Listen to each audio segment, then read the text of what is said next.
My name is Bob McClendon. I am a diversified cotton producer from Leary, Georgia, which is located in Calhoun County, southwest Georgia. I'm Sam Spruill. I'm a diversified row crop farmer in northwest Alabama. I'm Roy Baxley. I'm a cotton and row crop farmer from northeastern South Carolina, Dillon County. Ronnie Burleson from South Central North Carolina, cotton and grain farmer. I'm Kent Wanamaker from St. Matthews, South Carolina. I'm a cotton and row crop producer. The main thing how it would affect our industry if the Senate passed a bill that was passed in the House is increase our cost of production. It would gradually do that up to year 2050, but it would increase our cost of production and make us less competitive in the world on the production of products that we have.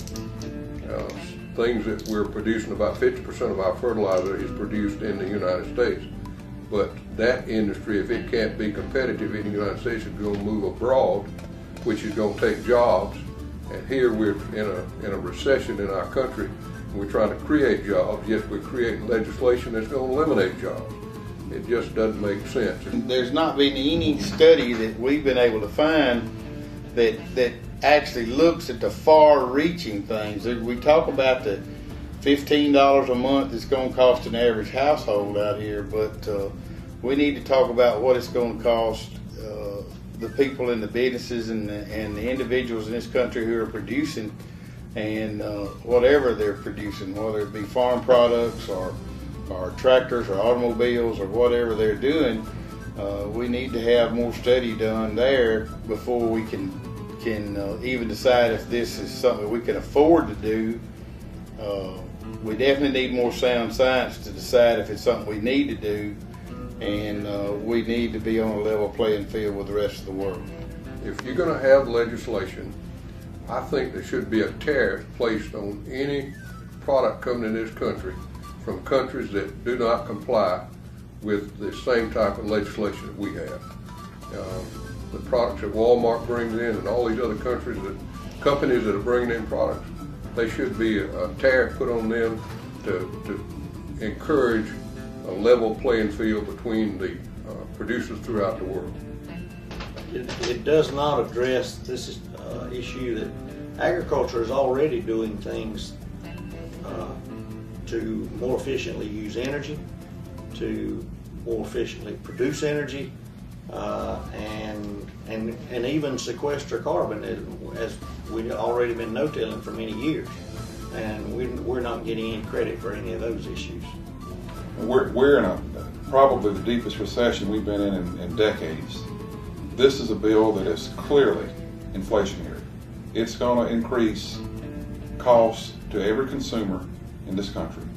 It's going to raise their cost of utilities, obviously, but also their cost of fuel, their cost of food, clothing, pretty much anything that they buy on a day-to-day basis.